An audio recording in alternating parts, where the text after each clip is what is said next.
Hello and welcome to everyone. I'm Vladimir Vlada, aka the Bulgarian Cowboy. We are now going to talk about UFC 253 fight, which is slated to go between two, let's say two very promising names. It's David Dvorak and Jordan Espinosa. Jordan Espinosa, right in a score of 15-7 with one no contest.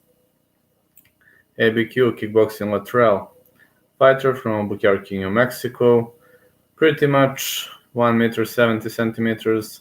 Pretty much, let's say, fairly long fighter for this division with a fairly long reach. And he is pretty much tough, very much tough fighter. Let's now go through his career. Jordan Espinosa defeated many fighters in the beginning via choke. Just in the beginning, his fighting style was oriented towards ground fighting, choking, and such things. And of course, he's a master of cardio.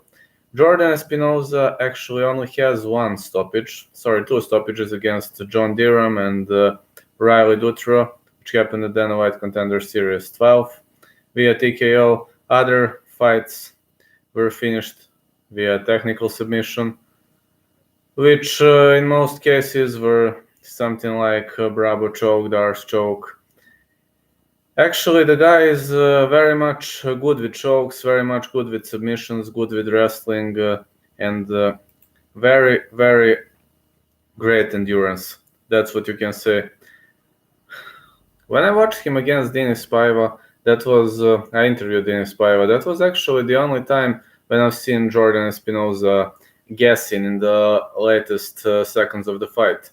But generally, whenever I watched him, he maintained a fantastic level of stamina all the time, and he was really doing a fantastic job. So in UFC, he has a score of 2-2 with 2 decision wins over Mark De La Rosa and Eric Shelton, and submission losses to Matt Schnell and Alex Perez. David Dvorak, actually a very great fighter out of Czech Republic who spent the majority of his career at XFN, where he scored 4 wins in a row over Zaka Fatulazade. Zaka Fatulazade competed in the UFC. Salim Begdama, Marko Manovali, Miroslav Kuban.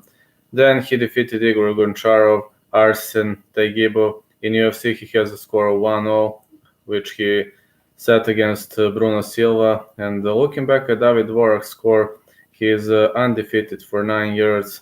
And David Dvorak actually bases the majority of his game on submissions too, but he's also good with stoppages, with striking, with agility, with the movement. That's some area where he is pretty much good. I believe he has better movement than Espinosa. I believe he is slightly better in the stand-up. On the ground, they're kind of even, but I'd anyway give advantage to Espinosa when it comes to pounding and such things, but submission defense is good for both fighters. But I think Dvorak has it a little better, has that aspect a little better. David Dvorak also, I believe David Dvorak has slightly better submission game. Cardio, well, I'd root for Espinosa. Definitely. But when it comes to technical aspect, it's David Dvorak. So, I don't know. Gonna be a tough match. I don't expect a stoppage here. Or if it happens, it might happen in round 2, round 3, but it's hard to expect it's going to happen. But anyway, I'm giving a very slight advantage to David Dvorak for a victory, but Espinosa's cardio is a problem. He'll have to play tactically very wise game, but I give slight advantage to David Dvorak.